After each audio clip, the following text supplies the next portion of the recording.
तुम्ही कुठल्याही शॉपमध्ये गेला तर अनेक कॉस्मेटिक प्रोडक्ट्स तुम्हाला विकत मिळतील, पण असं आहे का काही औषध?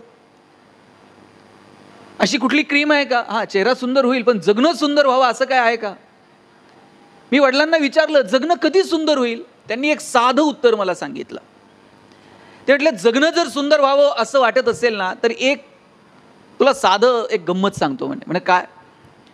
म्हटले, आत्तापर्यंत तुला ज्या ज्या लोकांनी मदत केली त्या लोकांची यादी कर. मी ती यादी करायला घेतली. आजपर्यंत आपल्याला किती लोकांनी मदत केली? 10वीला असताना मला फी भरायला पैसे नव्हते, माझ्या मित्राच्या वडिलांनी दिले होते, त्यांचं नाव घेतलं. 11वीला क्लासला ज्याच्या सायकलवरती बसून जायचो त्याचं नाव लिहिलं. 12वीच्या पेपरला ज्याच्या गाडीवर बसून जायचो त्याचं नाव लिहिलं. पुण्यात ज्या घरामध्ये पेंगेस्ट म्हणून राहिलो, ज्या मित्राच्या रूमवर काही दिवस राहिलो, अशी यादी करता करता 100-150 लोकांची यादी झाली आणि सांगितलं, या 100-150 लोकांनी मला आजपर्यंत मदत केली आहे. वडिलांनी कौतुकानं पाठीवर थाप मारली. म्हणले, नशिबान आहे. म्हटलं का? म्हणले, तुला ती लोक आठवतात ज्यांनी तुला मदत केली. म्हटलं, आता दुसरं काम कर. म्हटलं काय? आत्तापर्यंत तू किती लोकांना मदत केली ना, त्यांची जरा यादी कर म्हटली. मग मी ती यादी करायला घेतली. 4-6 लोकांपेक्षा आठवून 4-6 लोक, याच्यापेक्षा जास्त ती यादी होऊ शकली नाही. ते म्हटले, जगणं सुंदर करायचा सोपा फॉर्म्युला हा आहे. म्हटलं कोणता? ज्या दिवशी तुझी दुसरी यादी पहिल्या यादीपेक्षा मोठी होईल ना, त्या दिवशी जगणं सुंदर होऊन जाईल. की आपण किती लोकांचं जगणं सुंदर करू शकलो, किती लोकांना उभारी देऊ शकलो, किती लोकांच्या जीवनात परिवर्तन करू शकलो. आज दीपस्तंभकडे पाहिलं तर असं वाटतं की आपण किती खुश आहोत. या माणसांनी केवढं मोठं काम उभं केलं, किती लोकांच्या आयुष्यात परिवर्तन घडून आणलं, किती लोकांना मदत केली असेल. आणि कदाचित मगाशी मी येताना गप्पा मारत होतो, त्यांनी मला सांगितलं, आपण सगळ्या जगाचं दुःख नाही पुसू शकणार, पण मी जो विषय निवडलाय, जे क्षेत्र निवडलंय, त्या क्षेत्रात मात्र जेवढं काम करता येईल ना तेवढं कर. महात्मा गांधींचं एक वाक्य पहा, अमर्याद क्षेत्रात मर्यादित काम करण्यापेक्षा मर्यादित क्षेत्रात अमर्याद काम करू. माझं क्षेत्र एखादं मर्यादित असेल, नाही मी दिव्यांगांसाठी काम करेल, मी अनाथ मुलांसाठी काम करेल, मी स्पर्धा परीक्षांसाठी काम करेल, पण त्याच्यात मी इतकं अमर्याद काम करेल की नाही ती माझी ओळख राहील, किंवा त्याच्यासाठी म्हणून माझा जन्म आहे असं मला कधीतरी वाटावं. आणि मला पुन्हा पुन्हा आज असं वाटायला लागलंय की काम मात्र जगाच्या नकाशात दिसायला लागतं. म्हणून ठराविक वयात आपण स्वतःला प्रश्न विचारला पाहिजे. आज तुमच्या सहवासात आल्यानंतर तो प्रश्न राहून राहून मी स्वतःला विचारणार आहे की अरे काय आपण असं कोणतं काम करू शकलो की जी आपली ओळख ठरेल, काय दिसणार आहे जगाच्या नकाशात. म्हणजे मला नेहमी एक उदाहरण आठवतं. मी नगरजवळ एक छोटंसं गाव आहे, त्या गावात मी राहतो आणि आमच्याकडं एका माणसानं 2 कोटी रुपये खर्च करून बंगला बांधला होता. तर 2 कोटी रुपयाचा बंगला बांधला, सगळं गाव बघायला. तुम्ही पण पहा, आपण जर घर बांधलं तर मग ते वास्तुशांतीला सगळं गाव येते जेवायला, लोक येतात, कौतुक करतात. कोण विचारतं टाईल्स कुठून आणल्या, कोण म्हणतं कर्टन कुठून आणले. जसं जसं लोक विचारतात ना तसं तसं भारी वाटायला लागतं. आपण दिवसभर आनंदात असतो, लोक कौतुक करतात, काय बंगला बांधला, काय घर बांधलं. तेवढ्यात जाताना कोणतर म्हणते, साहेब जरा किचनची दिशा, हे इतकं टेन्शनमध्ये येत आहे ना. त्याच्या डोक्यात घर लक्षात राहत नाही, कर्ज लक्षात राहत नाही, हप्ता लक्षात राहत नाही, काही नाही. येणाऱ्या पाहुण्या रावळ्याकडे सुद्धा बघत नाही, ते सारखं किचनकडे बघतंय, दिशा कोणती चुकली काय बघत. 2 कोटी रुपयाचा बंगला बांधला, सगळं गाव बघायला आलं. आमच्या गावात एक महाराज होते, महाराज काय बंगला बघायला आले नाही. याच्या डोक्यात एकच, सगळे आले महाराज आले नाही. यानं गाडी पाठवली, महाराज घराला पाय लागले पाहिजेत. महाराज आले. महाराजांना पहिल्या मजल्यावर नेलं, दुसऱ्या मजल्यावर नेलं, तिसऱ्या मजल्यावर नेलं आणि तिसऱ्या मजल्यावर असा मोठा जगाचा नकाशा लावलेला होता. महाराजांनी विचारले, हे काय? म्हटलं जगाचा नकाशा. आणि म्हणले यात काय? सगळे म्हटले. म्हणजे यात भारत कुठे आहे? म्हणले महाराज जगाचा नकाशा आहे, भारत हा इथं भारत आहे म्हटले, हा छोटासा.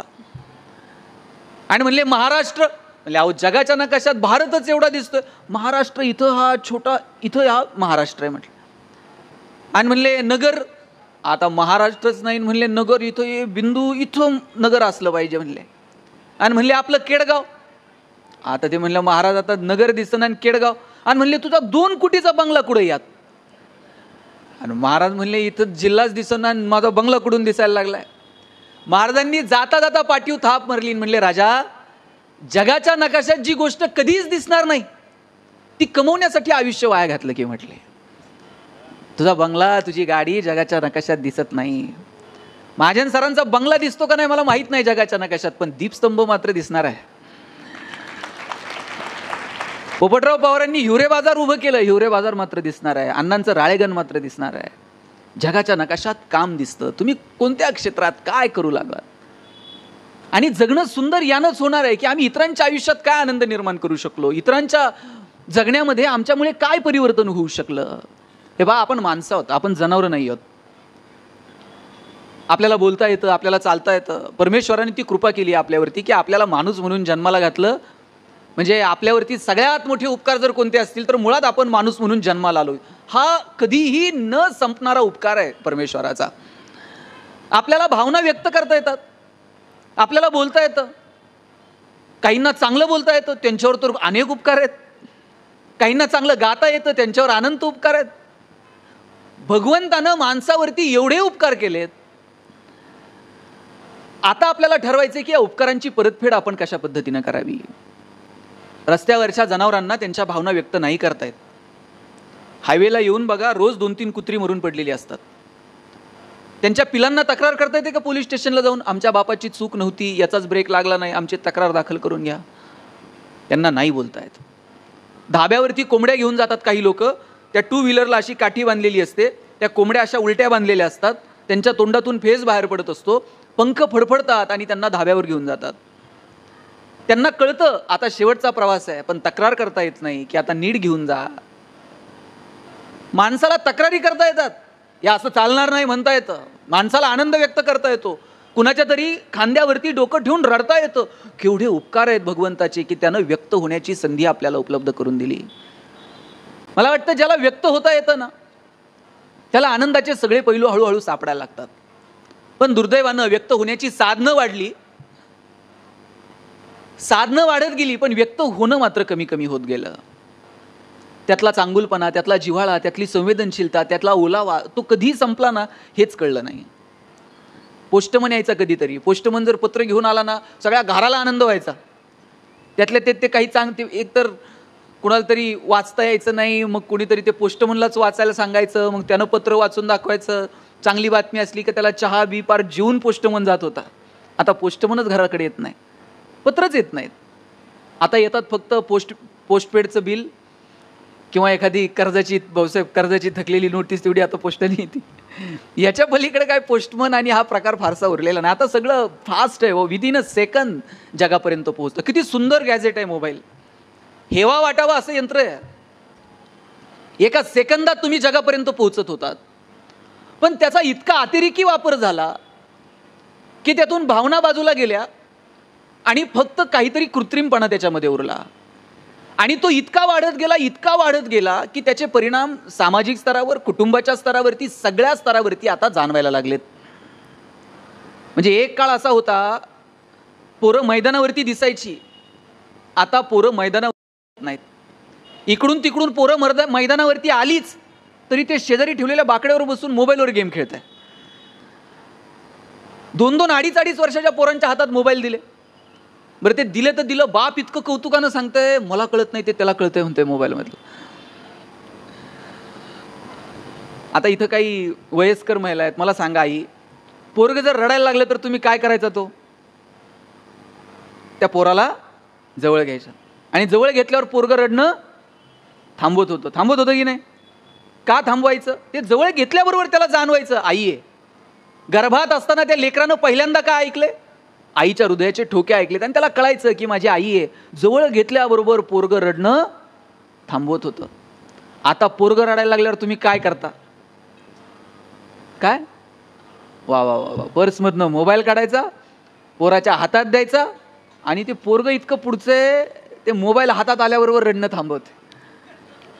आईच्या स्पर्शाची जागा जर मोबाईलच्या स्पर्शानं घेतलेली असेल तर हा कुणाचा पराजय?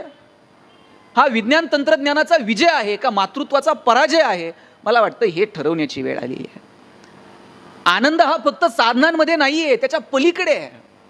आम्ही साधनांमध्ये आनंद शोधायला लागलो. माऊली इतकं सुंदर सांगतात, किंबहुना सोये जीव आत्मयाचे लाहे तेथ जे होय तया नाम सुख. माऊलींनी सांगितलं आत्म्याशी जे संबंधित आहे त्याला सुख म्हणावं. आम्ही साधनांमध्ये सुख शोधायला लागलो. याचा अर्थ साधनं कमवू नये त्या मताचा नाही, साधनं कमवा, पण त्याचा इतका अतिरेकी वापर की ती साधनच जणू आम्हाला साध्य वाटायला लागली आहेत. पाहुणे जर घरात आले तर आई चहा घेऊन जायची. चहा हातात आल्यानंतर पाहुणा विचारायचा, पाऊस पाणी बरं आहे का, पीक पाणी कसं आहे, गणेश तू कितवीला आहे, कावेरी तू काय करते. घरात आल्यावर पाहुणा बोलत होता, आई चहा पाणी करत होती, स्वयंपाक खोलीत जाऊन जेवायला जेवून जा असं सांगत होती. हा एकमेकांशी संवाद होता. आता तुम्ही बघा, घरात पाहुणा आला आणि आई चहाचा कप घेऊन गेली, ते पाहुणा असलं विचारतच नाही पाऊस आहे का आणि पाणी आहे का, ते आल्याबरोबर विचारते तुमच्याकडं छोट्या पिनचा चार्जर आहे का. ते इतकं अस्वस्थ आहे. आणि त्याच्या अस्वस्थतेचं कारण काय, त्याच्या मोबाईलची बॅटरी लो आहे. मोबाईलची बॅटरी लो असणं हे जर आमच्या अस्वस्थतेचं कारण असेल तर आम्ही किती फंटूस आयुष्य जगतोय. संध्याकाळी झोपताना सुद्धा चार्जरची जागा कुठे ते बघून आम्ही झोपायची जागा निवडतो. आमचा संवाद रात्री सुरू होतो, पार ते स्टेटस आणि डीपी इतका झूम करून बघतात ना, बरं ते बाहेर येत नाही. म्हणजे त्याचा किती वापर कुठल्या कारणांसाठी. आता स्वच्छता, मी नवळे साहेबांना विचारलं तुम्ही होतात का स्वच्छ सर्वेक्षणमध्ये, आणि नगराध्यक्ष साहेबांनी सांगितलं की आम्ही 3 स्टार कॅटेगरीमध्ये आलो आहे. दिल्लीला आता बहुमानही झाला. आम्ही त्या स्वच्छता अभियानासाठी इतके फिरलो, गावोगावी फिरायचो, लोकांना सांगायचो. मोबाईलवरून विषय निघाला म्हणून सांगतो, आम्ही कॉलेजला होतो, आम्ही गावात जाऊन खराट्यानं गावं झाडून घ्यायचो. गावातले लोक असे कमरेवर हात देऊन उभे राहायचे, म्हणजे पोरांनो जरा इकडून घ्या. आम्ही ते शौचालयाचे खड्डे खांदायचो. लोक अजून 2 फूट खाली, अरे अजून 2 फूट कशाला, त्या 2.5 फुटाचाच लागतो, त्याच्या खाली विष्ठेचं विघटन करणारे बॅक्टेरिया, हे आम्ही सांगायचो त्यांना. पण नाही, ते तुम्ही आलायत ना, जसं उक्त घेतलंय तुम्ही ते करा. आणि 10-10, 15-15 हजार रुपयांचे मोबाईल लोकांच्या हातात असायचे, पण ते शौचालय बांधायचे नाही. म्हणजे इतकी वाईट अवस्था असायची. शौचालयाला निघालं तरी पोरं हातात मोबाईल घेऊन जाणार. एक बरोबर आहे ना, एका हातात मोबाईल, दुसऱ्या हातात डबा. ते बसल्यावर रिंग वाजणार, काय करतो आता, काय करतो विचारल्यावर काय सांगायचं. त्याच्यात खेड्यापाड्यात बसायचं म्हणजे कुठंतरी बांधाच्या पलीकडं, झुडपाच्या पलीकडं. याला आवाज येत नाही, हे तीनदा उठून उभं राहणार, का रेंज नाही, थोडं मोठ्यानं बोल म्हणते. बरं, शौचालयात सगळ्याला रेंज असते, पण स्वच्छतेची रेंज कधी आमच्या डोक्यात येणार आहे. कधी आम्ही या सगळ्या गोष्टींचा विचार करणार आहोत. कधी आम्ही आमच्या मुलाबाळांसोबत संवाद साधणार आहोत. कधी आम्ही त्यांच्यासोबत प्रामाणिकपणे बोलणार आहोत. नुसती संवादाची साधनं वाढून उपयोग नाही, त्यांच्याबरोबरचा संवाद आम्हाला साधता येईल का, त्याच्यासाठी मुळात आमच्याकडे वेळ आहे का. आमच्या मुलांसोबत बोलायला वेळ आहे का. मी स्वतःला नशिबान समजतो, मला 12 वर्ष माझ्या आजोबांचा सहवास लाभला. छोटं घर होतं आमचं पत्र्याचं. आई वडील बहीण भाऊ आजोबा आम्ही सगळे त्या 2 खोल्यात राहायचो. माझे वडील, माझ्या आजोबा आणि मी, आजोबा असे क्वार्टर झोपायचे, मी खाली झोपायचो. आम्ही रात्र दोघं एकमेकांशी गप्पा मारायचो. मी जर काही सांगायला लागलो तर आजोबा म्हणायचे, अरे तू काय सांगतो, याच्यावर ज्ञानोबा असं म्हणतात, याच्यावर तुकोबा असं म्हणतात. आजोबांसोबत संवाद साधायला मिळाला. आताच्या पिढीमध्ये कितीतरी कुटुंबांमध्ये, अजून खेड्यापाड्यात बरे हो, कितीतरी शहरांमधल्या कुटुंबांमध्ये आजी आजोबाच उरले नाहीत. ज्या आजी आजोबांनी राम कृष्ण ज्ञानोबा तुकोबा समजावून सांगावे, ते आजी आजोबा बघायला मिळत नाहीत. इकडून तिकडून जिकडे शिल्लक आहेत त्यांना रामकृष्ण आठवत नाही. नातू जर म्हणला गोष्ट सांग तर आजोबा म्हणतात, एक होता राजा, त्याच्या 2 राण्या. आता आज्यानं असं सांगितल्यावर पोरग तेच करतंय, 1 राजा 2 राण्या. कॉलेजला गेल्यावर त्यातली एक आवडती, दुसरी नावडती. काय पेरायचं ठरवलंय हो. आम्ही जे पेरणार आहोत ना मुलाबाळांच्या बाबतीत, ते उगवणार आहे. म्हणून पहिलं आनंदाची बाजू जर कोणती असेल ना, तर ती संवाद आहे. आपल्याला संवाद साधता आला पाहिजे, बोलता आलं पाहिजे, लोकांच्या भावना समजून घेता आल्या पाहिजेत. आपल्या मुलांसोबत संवाद असावा, त्यांच्यासोबत बोलावं, त्यांना जवळ घ्यावं.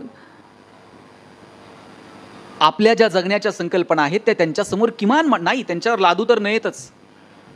ठराविक वयानंतर पोरांना काय करायचे ते करणारच आहेत, पण ठराविक वयापर्यंत तरी किमान त्यांच्यासोबत आमचा संवाद, आमचा स्पर्श असायला हवा. 10-10, 12-12 वर्षाची मुलं होईपर्यंत बापाच्या पायावर पाय टाकून झोपत होती. आता 2-2, 4-4 वर्षाच्या मुलांचे सेपरेट बेडरूम आहेत. जुन्या काळात आईबापाला शरीराचे धर्म नव्हते का, पण होते. पण ते जोपासत असताना त्यांनी मुलांचे स्पर्श ठराविक वयापर्यंत तुटू दिले नाहीत. आम्हाला तो स्पर्श तरी आम्हाला आमच्या लेकराला देता येईल का. बापानं नुसतं पुरीकडे पाहिलं ना तरी पुरीला वाटायला पाहिजे की अरे माझा बाप माझ्यासाठी हे करतो, मला चुकून चालणार नाही. बापानं पोराच्या नुसता पाठीवर थाप मारली तरी पोराला कळलं पाहिजे की अरे नाही, माझं चाललंय ते जरा चुकीचं आहे, बापाच्या फार वेगळ्या अपेक्षा आहेत माझ्याकडनं. पण त्याच्यासाठी किमान तो संवाद, ती भाषा आपल्याला येणाऱ्या पिढीसोबत ठेवावी लागेल. येणारी पिढी आपल्यापेक्षा प्रचंड पुढची आहे. आज आपण वेळ जर नाही दिला आणि यांच्यासोबत जर ते संवेदनशील नातं आपण नाही टिकवू शकलो, नाही जोपासू शकलो, तर ही पिढी सुद्धा येणाऱ्या काळात आपल्याला वेळ देणार नाही, हे लक्षात ठेवा. दोघं नवरा बायको आयुष्यभर पैसे कमवत बसले पण पोरांसाठी कधी वेळ दिला नाही. शेवटी दोनही पोरं डॉक्टर इंजिनियर झाली आणि परदेशात जाऊन सेटल झाली. आईबाप रोज फोन करायचे, तुम्ही तर भारतात या, नाहीतर आम्हाला तर घेऊन जा. पोरंही आली नाही, आईबापालाही नेलं नाही. एक दिवशी आई गेली, आई गेल्यावर बापानं फोन केला, जिवंत होती तोपर्यंत आला नाहीत, आज तुमची आई गेली, जमलं तर या. 2 मुलांपैकी एक मुलगा आला, आईला अग्नी दिला आणि लगेच परदेशात जायला निघाला. वडिलांनी विचारलं, राजा 8-10 दिवस थांब. ती होती तोपर्यंत जुने फोटो बघत दिवस काढले, आता घरात बोलायला माणूस उरलं नाही, जरा सवय लागेपर्यंत थांबशील. पोरानं बापाच्या हातात 50,000 रुपये टेकवले आणि सांगितलं, आईचा पेपरला फोटो द्या, भावपूर्ण श्रद्धांजली म्हणून आमच्या दोघांची नावं घाला, गावाला गोडधोड जीव घाला, पण 10 दिवस नाही थांबता यायचं. वडील म्हणले, तिनं 9 महिने पोटात वाढवलं. आई कधी म्हणली नाही, पोटाचं भाडं दे, टाळू भरली, तेलाचे पैसे दे. आम्ही तुमच्यासाठी कमवत बसलो रे, तुमच्यासाठी हिशोब मांडले नाही, तू हातात पैसे टेकून चालला. पोरगं म्हणलं, बाबा तुम्हाला आठवतं का, शाळेत पहिल्यांदा भाषण करणार होतो, तुम्हाला म्हटलं माझं भाषण ऐकायला या, तुम्ही 50 रुपयाची नोट हातात टेकवली, सांगितलं आज महत्त्वाची कामं आहेत तुझा. शाळेत पहिल्यांदा गाणं म्हणणार होतो, म्हटलं बाबा 15 ऑगस्टला गाणं ऐकायला याल का, तुम्ही 100 रुपये हातात टेकवले पण कधी माझ्यासोबत शाळेत आला नाहीत. बाबा ज्यावेळेस मला वाटलं तुमच्या हातात हात घालून फिरावं, त्यावेळेस तुमचा हात मिळाला नाही. ज्यावेळेस वाटलं तुमच्या खांद्यावर डोकं ठेवून रडावं, बाबा तुमचा खांदा मिळाला नाही. आता आमच्याकडं खूप पैसे आहेत पण 10 दिवस एवढा वेळ नाही. वडील म्हटले, दोघांना फोन केलता, एकटाच आला, थोरला का आला नाही. पोरगं म्हटलं, दादाला म्हटलं होतं चल, आईला शेवटचं बघून येऊ. मग दादा म्हटला, मला महत्त्वाची कामं आहेत, आईच्या वेळेस तू जा, बाबांच्या वेळेस मी जाईल. आई वडिलांना सुद्धा दिवसांसाठी वाटून घेणारी मुलं जन्माला येतील आणि याच्यासाठी साहेब आमची पिढी कारणीभूत नसेल, तुमच्या पिढीचा गाफीलपणा कारणीभूत असेल. आमच्यासाठी पैसे विषय कमवून ठेवायच्या फंदात अजिबात पडू नका. आमच्या मनगटात रग निर्माण करता येईल का कमवण्याची, आणि तेही चांगल्या मार्गानं.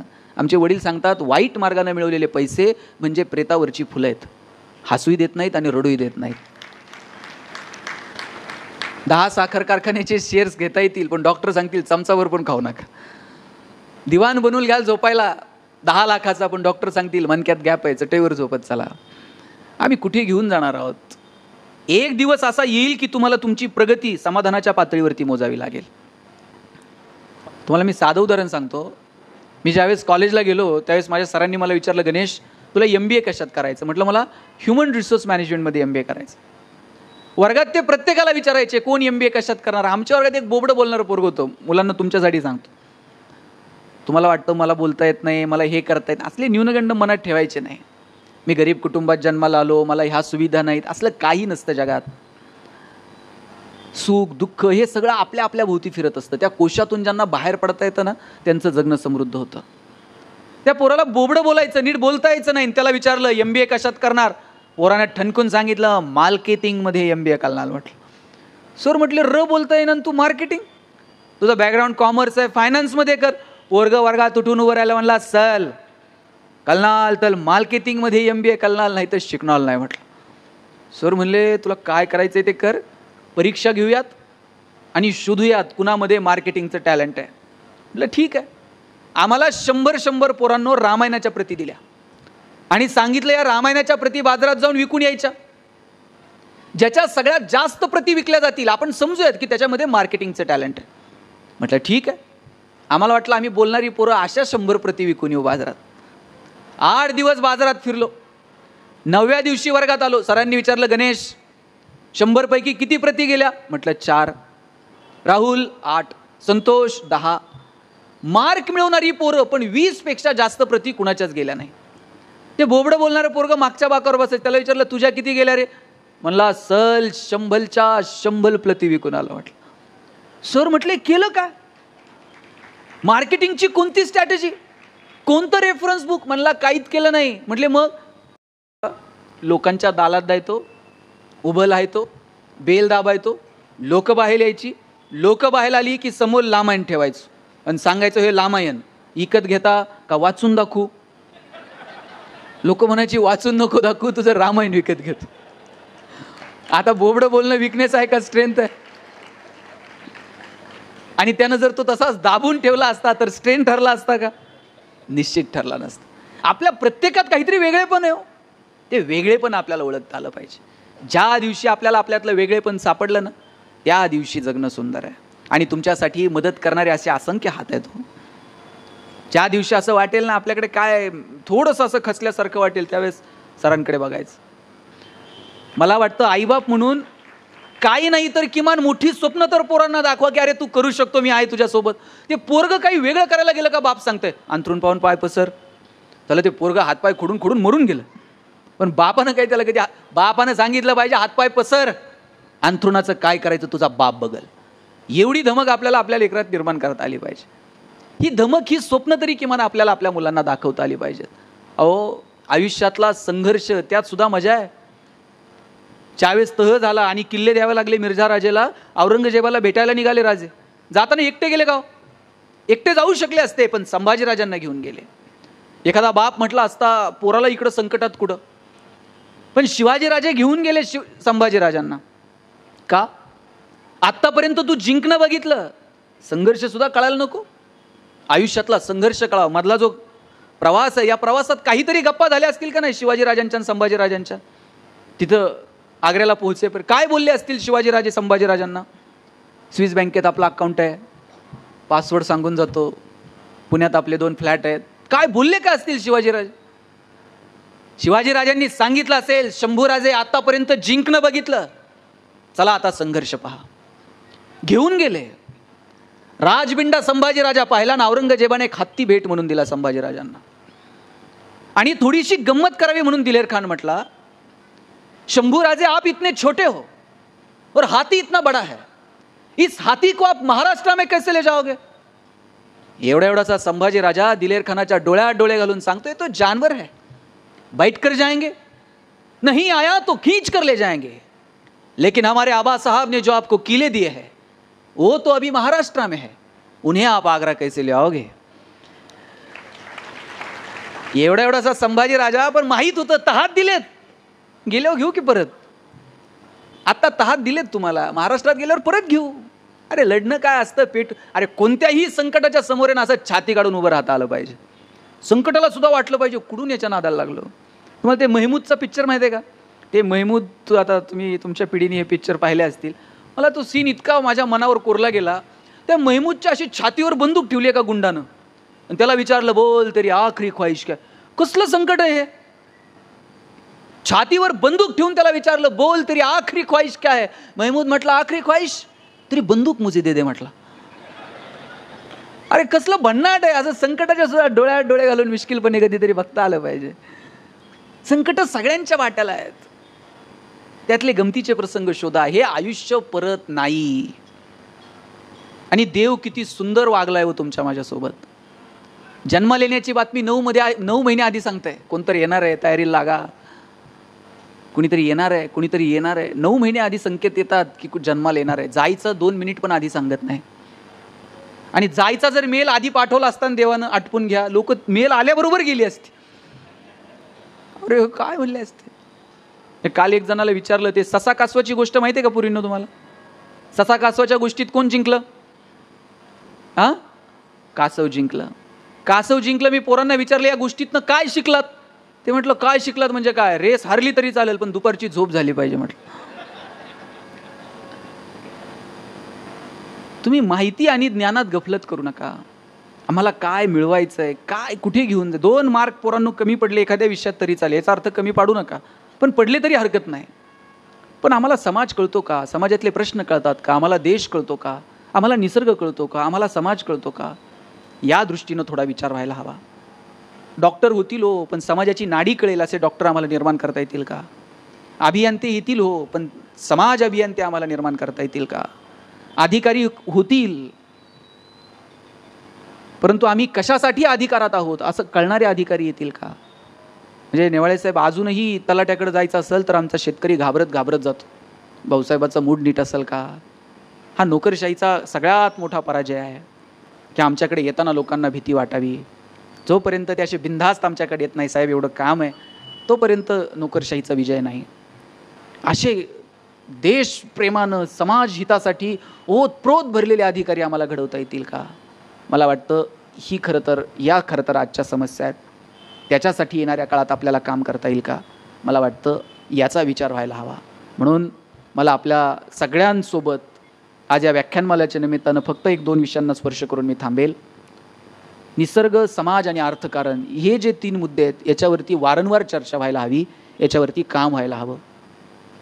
कोरोनाच्या काळात 2 वर्षात आपल्याला आपण किती शूद्र आहोत हे कळालं. आणि निसर्गानं याच्या अगोदर अनेकदा आपल्याला चाहूल दिलेली आहे की बाबा थांब, जरा आटोक्यात घे. निसर्गाला किती ओरबडावं.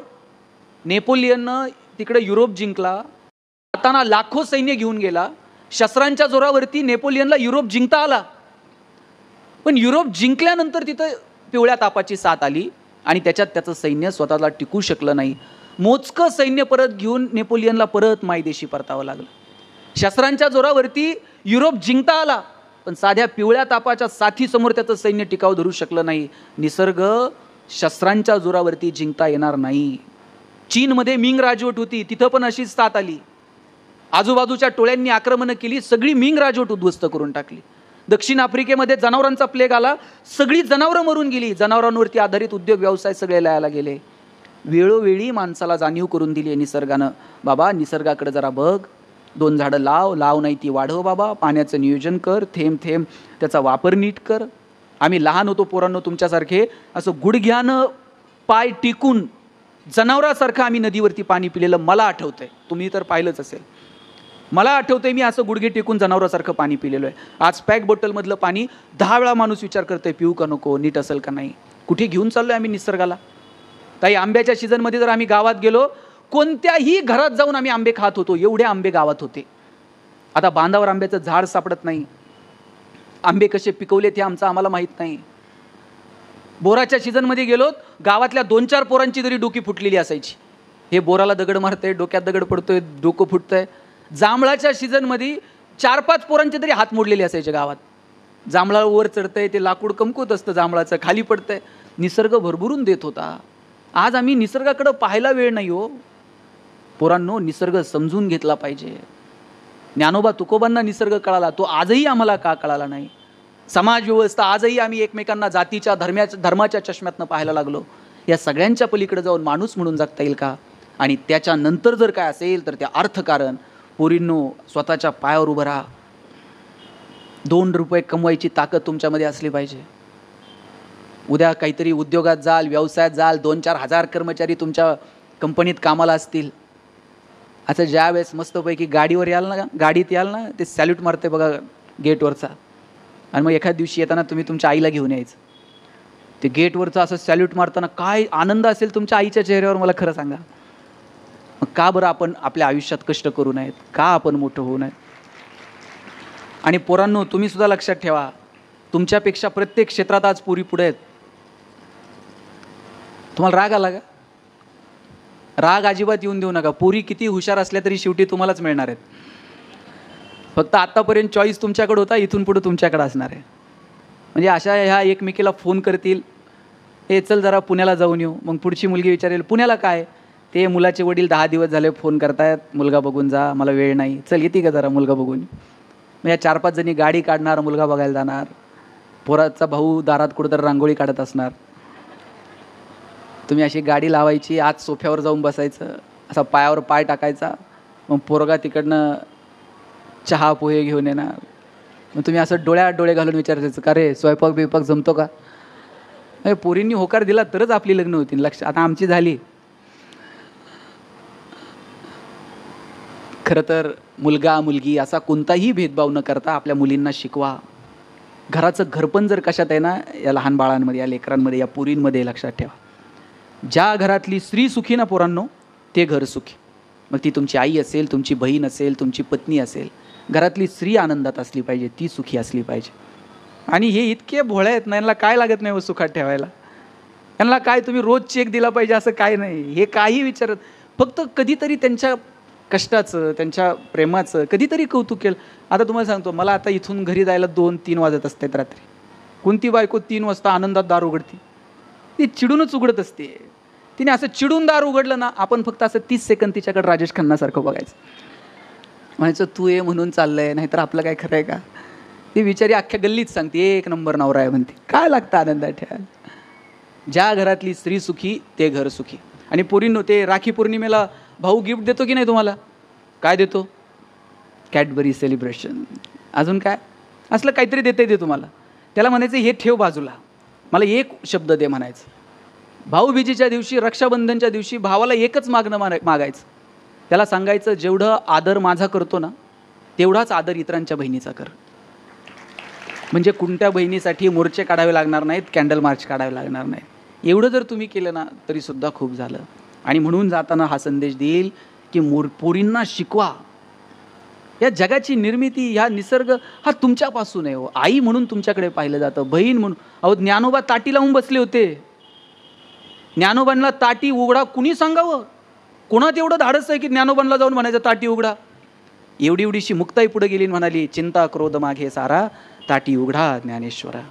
एवढ्याशा मुक्ताईना हाक दिली म्हणून ज्ञानोबांनी ताटी उघडली आणि म्हणून ज्ञानेश्वरी तुमच्या माझ्या समोर आहे. 1400 वर्ष जगले चांगदेव महाराज.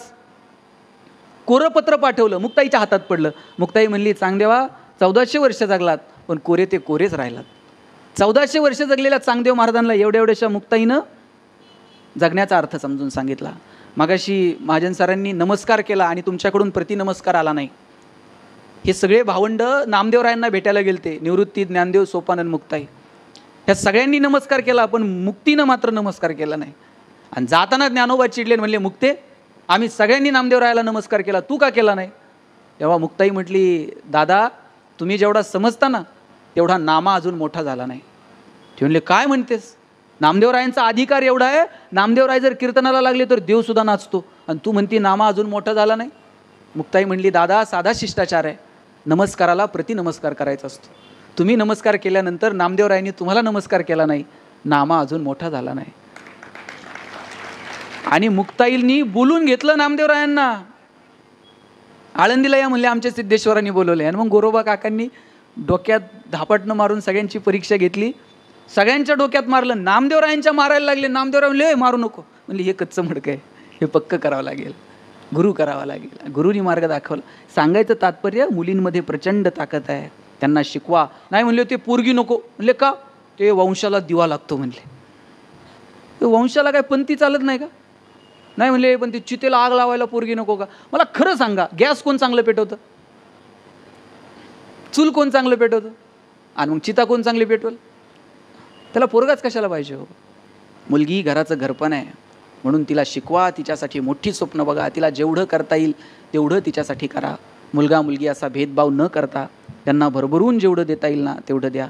तुम्ही त्यांच्यासाठी किती संपत्ती कमवली हे महत्त्वाचं नाही, पण तुम्ही त्यांना किती प्रेम, किती आस्था, किती त्यांच्याशी बोललात, किती संवाद साधलात, त्यांच्यामध्ये किती धाडस निर्माण करू शकलात, त्यांच्यामध्ये किती ताकद निर्माण करू शकलात, मला वाटतं ती महत्त्वाची आहे.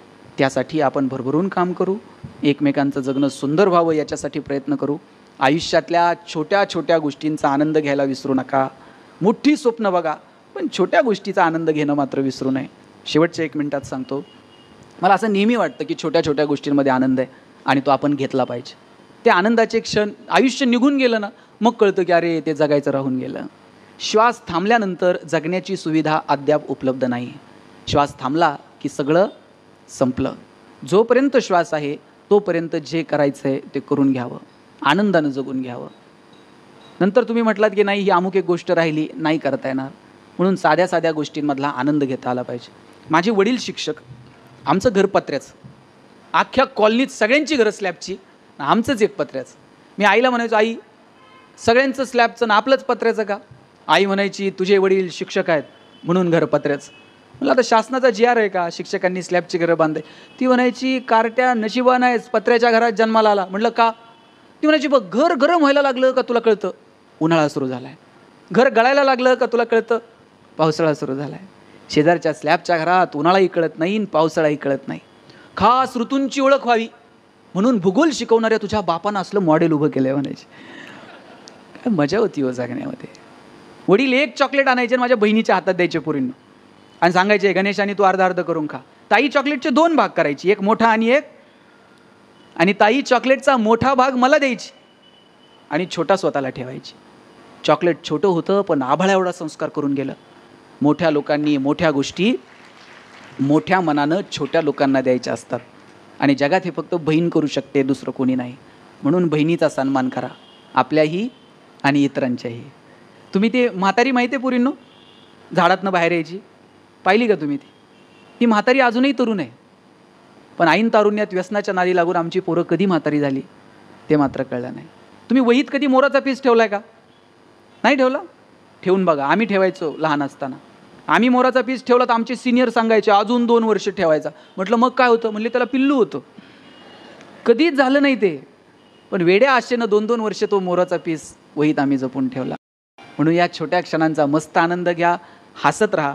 मी एक पुस्तक लिहिलं सुख नावाचं, कॉलेजला असतानाच लिहिलं होतं, पण त्याच्यावर एक पहिलं वाक्य लिहिलं होतं मी, no once more, no retake for any moment, so keep smiling.